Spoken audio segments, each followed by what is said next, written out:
12월 23일 아침 저희들에게 주시는 하나님 말씀은 이사야 말씀입니다. 이사야 9장 1절로 7절까지 말씀 우리 다 함께 봉독합니다. 전에 고통받던 자들에게는 흑암이 없으리로다. 옛적에는 여호와께서 스불론 땅과 납달리 땅이 멸시를 당하게 하셨더니 후에는 해변길과 요단 저쪽 이방의 갈릴리를 영화롭게 하셨느니라. 흑암에 행하던 백성이 큰 빛을 보고 사망의 그늘진 땅에 거주하던 자에게 빛이 비치도다. 주께서 이 나라를 창성하게 하시며 그 즐거움을 더하게 하셨으므로 추수하는 즐거움과 탈취물을 나눌 때의 즐거움 같이 그들이 주 앞에서 즐거워하오니 이는 그들이 무겁게 맨 멍에와 그들의 어깨의 채찍과 그 압제자의 막대기를 주께서 꺾으시되 미디안의 날과 같이 하셨음이니이다. 어지러이 싸우는 군인들의 신과 피 묻은 겉옷이 불의 섭같이 살라지리니 이는 한 아기가 우리에게 낳고 한 아들을 우리에게 주신 바 되었는데 그의 어깨에는 정사를 메었고 그의 이름은 기묘자라 모사라 전능하신 하나님이라 영존하시는 아버지라 평강의 왕이라 할 것임이라. 그 정사와 평강의 더함이 무궁하며 또 다윗의 왕좌와 그의 나라에 군림하여 그 나라를 굳게 세우고 지금 이후로 영원히 정의와 공의로 그것을 보존하실 것이라. 만군의 여호와의 열심히 이를 이루시리라. 아멘. 하나님의 열심의 결과는 구원으로 나타났다라는 제목으로 오늘 말씀 전합니다. 하나님과 사람의 차이는 여러 가지가 있죠. 다른 점이 많이 있습니다. 몇 가지 예를 들면 하나님은 항상 완벽하시지만 저희들은 어떻습니까? 사람은 불완전하다는 것이죠. 그리고 우리 하나님은 실수가 없으신 분이시지만 저희들은 언제나 실수를 반복한다는 그런 차이가 있습니다. 그리고 또 한 가지 말씀드리면 사람은 어떤 일을 할 때에 상황에 따라서 대충 할 때도 있고 또 요령을 부릴 때도 있지만 하나님은 어떠십니까? 하나님은 어떤 일을 하시든지 결코 대충 하지 않으신다는 것입니다. 항상 최선을 다하시는 것이 바로 하나님과 사람의 다른 점이라 할 수 있습니다. 항상 최선을 다하신다라고 하는 이 표현을 오늘 본문에 기록된 말씀으로 표현하게 되면 하나님의 열심 이렇게 표현할 수 있을 것 같은데요. 그렇습니다. 하나님은 오늘도 열심을 다하셔서 하나님이 계획하신 일들을 이루어 가십니다. 그리고 열심을 다해서 저와 여러분을 지켜주시고 또 열심을 다해서 저와 여러분을 인도해 주시는 것입니다. 오늘부터 저희들은 주일까지 누가복음 말씀을 잠시 쉬고 이사야 말씀을 묵상하게 되는데요. 성탄절을 앞두고 있는 시간이다 보니 그렇게 됩니다. 구약의 예언서 중에서도 단연 예수 그리스도를 집중적으로 예언하고 있는 성경은 바로 이사야 말씀인데요. 이 이사야서를 통해서 하나님의 구원 계획이 어떻게 이루어질 수 있었는지를 집중적으로 살펴볼 수 있었으면 좋겠습니다. 특별히 오늘 본문이 기록된 이사야 9장의 말씀은 구약에 기록된 예수님에 대한 여러 예언의 말씀 중에서도 가장 대표적인 말씀이라 할 수 있습니다. 왜냐하면 예수님이 인간의 몸인 아기로 오실 것을 예언하고 있기 때문입니다. 6절 말씀을 우리가 함께 보도록 하겠습니다.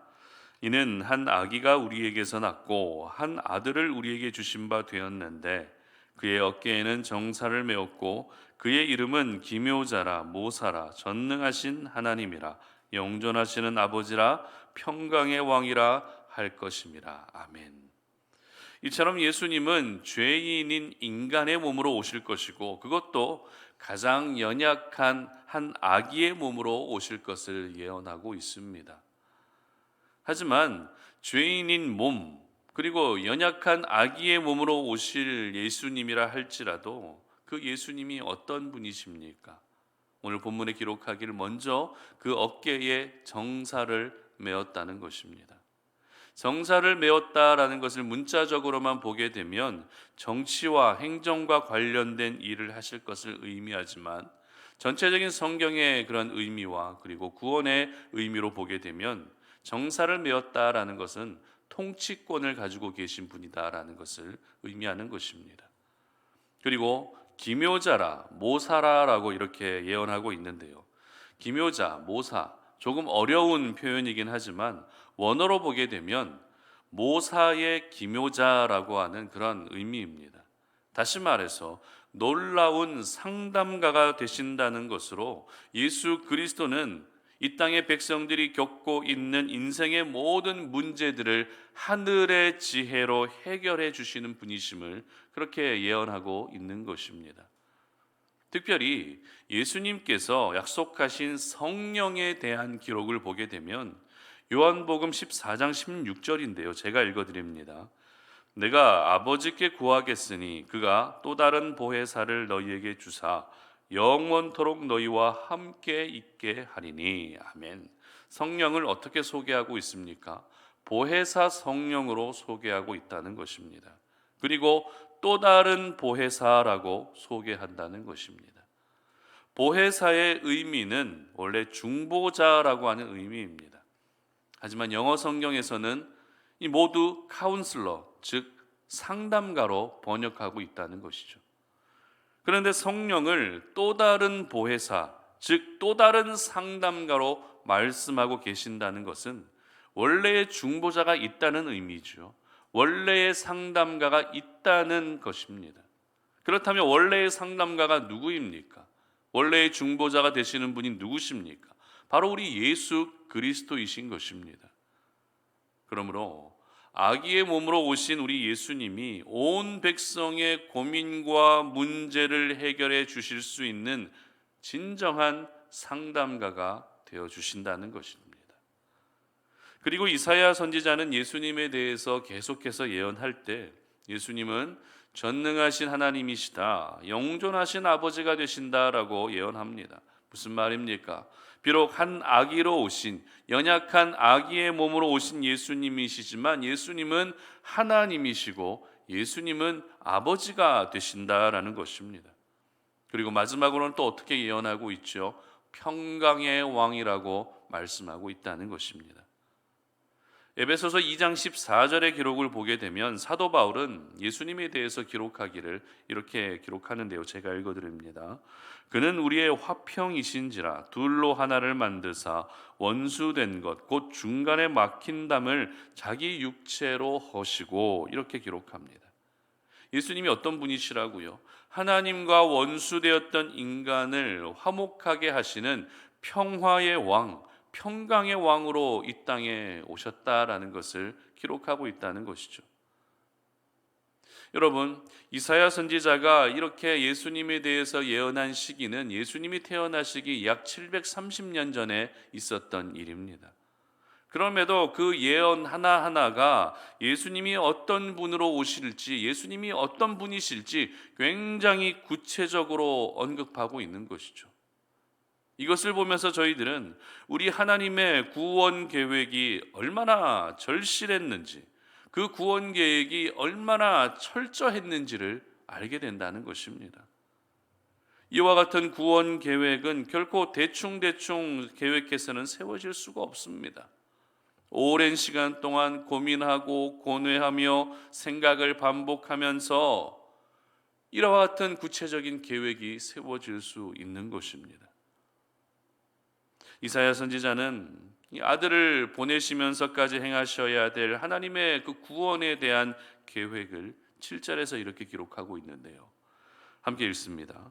그 정사와 평강의 더함이 무궁하며 또 다윗의 왕좌와 그의 나라에 군림하여 그 나라를 굳게 세우고 지금 이후로 영원히 정의와 공의로 그것을 보존하실 것이라. 만군의 여호와의 열심히 이를 이루시리라. 아멘. 여호와의 열심, 바로 구원을 향한 하나님의 열심이라고 기록하고 있다는 것입니다. 그렇습니다. 우리 하나님은 죄로 죽었던 저희들을 구원하시기 위해서 이렇게까지 열심을 다하고 계셨던 것입니다. 저희들이 태어나기 수천 년 전부터 어떻게 하면 내 사랑하는 백성을 구원할 수 있을까를 고민하고 계획하고 계셨던 분이 바로 우리 아버지 하나님이신 것입니다. 하나님의 열심의 결과는 예수 그리스도로 말미암은 구원으로 나타나게 되었던 것이죠. 여러분, 이렇게 저희들을 구원하시기 위해서 모든 열심을 다하고 계시는 우리 하나님을 보며 여러분 어떤 생각이 드십니까? 적어도 그 구원의 은혜에 감사하며 나도 역시 하나님을 위해서 열심을 다하며 살아야겠다는 생각이 들지 않겠습니까? 이와 같은 생각이 드는 것이 사실 정상입니다.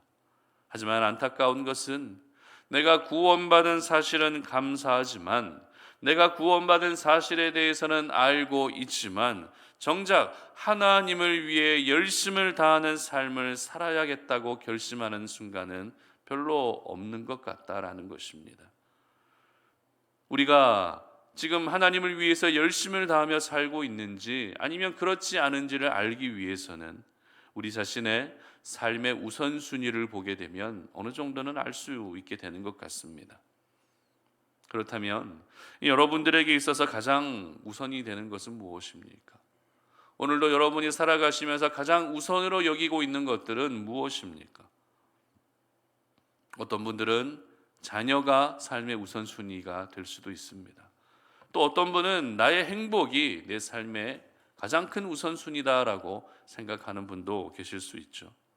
또 어떤 분은 조금이라도 지금의 형편보다 더 나아지길 원하는 마음이 우선이 될 수도 있습니다. 우리가 살아가고 있는 현장이 이 세상 속이기 때문에 이와 같은 우선순위를 가지고 산다는 것은 인간적으로는 어찌 보면 이해가 되는 부분일 수도 있습니다. 하지만 오늘 이 아침에 저희들이 기억해야 할 것은 우리 하나님의 우선순위는 하나님 자신이 아니었다는 것입니다. 그렇다고 해서 하나님의 우선순위가 하나밖에 없는 아들 예수님도 우선순위가 아니었다는 것입니다. 만약 하나님이 그 아들을 예수님을 우선순위로 여기셨다면 그렇게 죽게 내버려 두지는 않으셨을 것이죠. 하나님에게 있어서 우선순위는 바로 구원이었습니다. 죄로 멀어졌고 죄로 죽었던 저희들을 구원하시는 것이 하나님에게 있어서 가장 첫 번째 우선순위였던 것입니다. 그래서 그 우선순위 때문에 독생자 예수님을 아기의 몸으로 이 땅에 보내셨고 그 우선순위 때문에 그 아들을 십자가에 죽게 내버려 두셨던 것입니다. 그러므로 저와 여러분의 우선순위는 오직 하나님의 영광이 될 수 있었으면 좋겠습니다. 오늘을 살아가면서 우리의 우선순위는 하나님의 기쁨이 될 수 있었으면 좋겠습니다. 이와 같은 것들이 삶의 우선순위가 되면 저희들은 하나님을 위해 온 열심을 다하며 살 수 있게 되는 것입니다. 여러분 직장에서 일하고 계십니까? 그것마저도 하나님께서 나에게 맡기신 일임을 기억하고 또 하나님을 위한 일임을 기억하면서 여러분의 일터에서도 오늘 하루 열심을 다할 수 있기를 바랍니다. 그것이 바로 하나님을 위한 열심이 될 수 있는 것이죠. 가정에서 부모님이십니까? 가정에서 자녀이십니까? 그것마저도 하나님을 위한 일이라는 것을 기억하면서 여러분 가정 안에서도 열심을 다할 수 있기를 바랍니다. 가정에서 열심을 다하는 일까지도 우리는 그것이 하나님을 위한 열심이 될 수 있다는 것입니다. 교회에서도 마찬가지입니다. 학교에서도 마찬가지입니다. 삶의 모든 자리에서 우리는 하나님을 위한 열심을 가지고 살아야 하는 것입니다. 하나님의 열심을 오늘도 기억하는 사람이 하나님을 위해 열심을 다할 수 있는 것입니다.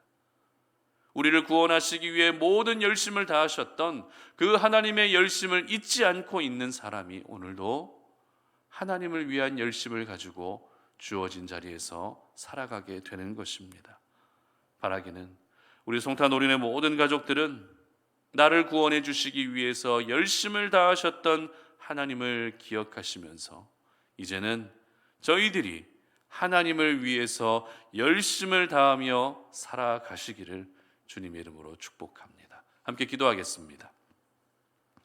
하나님 아버지 감사합니다. 오늘 이 아침에 우리가 주의 말씀을 통해서 오늘 이 하루를 시작합니다. 이 새벽에 나와 주님 앞에 기도하면서 우리의 삶의 모든 부분들을 주님 앞에 내어드리고 하나님이 우리의 인생을 인도해 주시기를 소망합니다. 하나님 아버지, 우리를 구원해 주시기 위해서 그렇게 열심을 다하셨던 하나님의 열심을 기억하며 오늘 우리가 이 하루를 시작합니다. 아버지 하나님께서 그렇게 열심을 다하셔서 우리를 구원해 주셨는데 우리도 역시 하나님을 위해서 열심을 다할 수 있는 주의 백성으로 살아가게 하여 주시옵소서. 우리가 하고 있는 모든 일들, 우리가 하고 있는 모든 역할들, 우리가 살아가고 있는 모든 삶의 현장에서 하나님을 위한 열심을 가지고 살 수 있는 저희들이 되게 하여 주시옵소서. 감사드리며 예수님의 이름으로 기도드립니다. 아멘.